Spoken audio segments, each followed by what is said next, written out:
ज़रा सोचिए, एक ऐसा इम्तिहान जो सिर्फ किसी की काबिलियत नहीं परखता, बल्कि एक पूरे मुल्क के मुस्तकबिल की सिमत तय करने वालों का इंतखाब करता है। ये कहानी है पाकिस्तान के एलीट सिविल सर्विस इम्तिहान की। एक ऐसा इम्तिहान जो खुद उन चैलेंजेस का आईना है जिनका सामना इस मुल्क को है।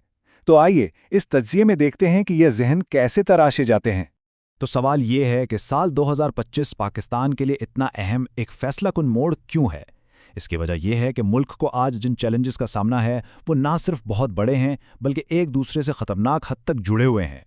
इस सूरत हाल को बयान करने के लिए एक ख़ास लफ्ज़ इस्तेमाल होता है, पॉली क्राइसिस, यानी कसीरुल जिहती बहरान।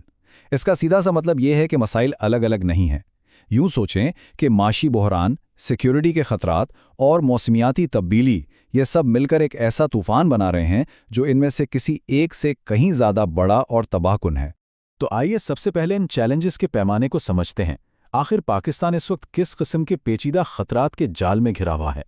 पाकिस्तान एक टनल विजन ट्रैप में फंसा हुआ है। मतलब दहाइयों से सारी तवज्जो सिक्योरिटी और दिफा पर मरकूज रही है, लेकिन इस एक नुकाती एजेंडे की वजह से माशी और समाजी तरक्की की जो फौरी ज़रूरत थी वो कहीं पीछे रह गई। नतीजा क्या निकला? रियासत एक तरफ तो सिक्योरिटी स्टेट है और दूसरी तरफ एक तरक्याती मरकज़ बनने की कोशिश कर रही है। ये एक ऐसा तजाद है जो उसे आगे बढ़ने ही नहीं दे रहा। और ये सिर्फ कोई किताबी बातें नहीं हैं, इसके नताइज हकीकी हैं और तकलीफ दे भी। ज़रा 2025 के ये आदाद-ओ-शुमार देखें।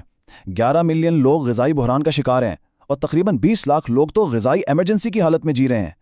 ये सिर्फ नंबर्स नहीं, ये लाखों ख़ानदानों की बका का सवाल है। इसी के साथ साथ मगरबी सरहद पर दहाइयों पुरानी स्ट्रेटेजिक डेप्थ की पॉलिसी, यानी अफगानिस्तान में एक दोस्त हुकूमत के जरिए अपनी सरहद महफूज बनाने की कोशिश अब उल्टा पड़ चुकी है। एक महफूज पड़ोस तो दूर की बात, पाकिस्तान को अब एक फ़ाल और ख़तरनाक सरहद का सामना है जो मुल्क को एक ख़तरनाक दो महाजी जंग के दहाने पर ले आई है। अच्छा, ये तो थे अंदरूनी चैलेंजेस। अब ज़रा आलमी बिसात पर नज़र डालते हैं। आलमी सुपर पावर्स के दरमियान इस मुश्किल खेल में पाकिस्तान अपनी राह कैसे तलाश करता है?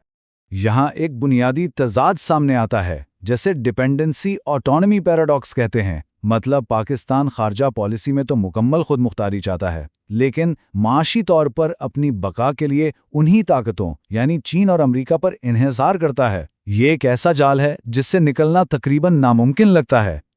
यही वजह है कि पाकिस्तान वियतनाम या तुर्की जैसी कामयाब हेजिंग हिकमत अमलियों को नहीं अपना पाता, यानी बड़ी ताकतों के बीच तवाज़ुन कायम नहीं कर पाता। वियतनाम और तुर्की की अपनी मजबूत मईशत है, इसलिए वो खुद मुख्तार हैं। इसके बरक्स पाकिस्तान की खारजा पॉलिसी उसकी मुआशी मजबूरियों और सिर्फ अपनी बका की ज़रूरत के गिर्द घूमती है। और यही सवाल हमें इस तज्जिए के दूसरे और सबसे अहम हिस्से की तरफ ले जाता है। अगर मसाइल इतने बड़े और पेचीदा हैं तो लोग कैसे चुने जाते हैं जिन्हें ये मसाइल हल करने हैं? और यहाँ हम दाखिल होते हैं सेंट्रल सुपीरियर सर्विसेज यानी CSS इम्तिहान की दुनिया में। ये वो भट्टी है जिसे पाकिस्तान के मुस्तकबिल के मुंतज़मीन और सिफारतकारों को पहचानने के लिए बनाया गया है। ज़रा सिर्फ करंट अफेयर्स के पर्चे को देखें। इसका 80% हिस्सा पाकिस्तान के बैरूनी ताल्लुकात और आलमी मसाइल पर है। ये कोई इत्तेफाक नहीं है, ये इम्तिहान बराह रास्त उसी कसीरुल जहती बहरान की अक्कासी करता है जिससे मुल्क गुजर रहा है। ये इम्तिहान ऐसे जहनों की तलाश में है जो इस पेचीदगी को समझ सके। मुम्तहिन का जहन समझना यहाँ सबसे ज़रूरी है।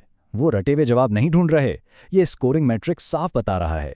जो उम्मीदवार सिर्फ याद किए हुए हकाइक दोहरा देता है वो बमुश्किल पास होता है, लेकिन जो असल मंतकी और तज्जियाती दलाइल पेश करता है वही आला स्कोर हासिल करता है। तो आइए देखते हैं कि ये फ़र्क अमली तौर पर कैसा नज़र आता है।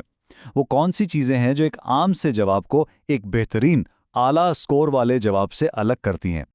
ये मिसाल सब कुछ वाज़ेह कर देती है। एक औसत उम्मीदवार सिर्फ मसला बताएगा, पाकिस्तान का टैक्स टू GDP तनासुब कम है बस, लेकिन एक आला स्कोरर इसकी जड़ तक जाएगा, इसका तज्जिया करेगा। ये तनासुब इसलिए कम है क्योंकि एलीट कैप्चर है, जहां ताकतवर तबके मईशत को दस्तावेजी शक्ल देने की मुखालफत करते हैं। ये सतह से गहराई तक का सफ़र है। तो क्या कामयाबी का कोई फॉर्मूला है? जी बिल्कुल। जो उम्मीदवार आला स्कोर करते हैं वो अपने दलाइल को ज़्यादा से ज़्यादा मौसर बनाने के लिए एक ख़ास अमली फ्रेमवर्क का इस्तेमाल करते हैं। ये तरीक़ेकार एक सहरुखी ढांचे जैसा है। सबसे पहले एक मजबूत तारुफ जो आपकी मरकज़ी दलील पेश करे, फिर बॉडी पैराग्राफ जहां आप सबूतों का तज्जिया करते हैं, और आखिर में एक नतीजा जो आपके तमाम नुकात को समेट ले। یہ طریقہ حقائق کے ایک ڈھیر کو ایک قائل کر دینے والی دلیل میں بدل دیتا ہے۔ اور ناکامی کی وجوہات؟ ممتحن کی سرکاری رپورٹس بار بار انہی غلطیوں کی نشاندہی کرتی ہیں۔ گائیڈ بک سے حاصل کیا گیا سطح علم، تنقیدی سوچ کی کمی اور سب سے بڑھ کر سوال کو ہی ٹھیک سے نہ سمجھنا۔ یہ اس بات کا ثبوت ہے کہ یہ صرف علم کا امتحان نہیں بلکہ سمجھ، تجزیے اور منظم سوچ کا امتحان ہے۔ اور یہ سب کچھ ہمیں ایک آخری اور شاید سب سے اہم سوال پر لا کر چھوڑ دیتا ہے۔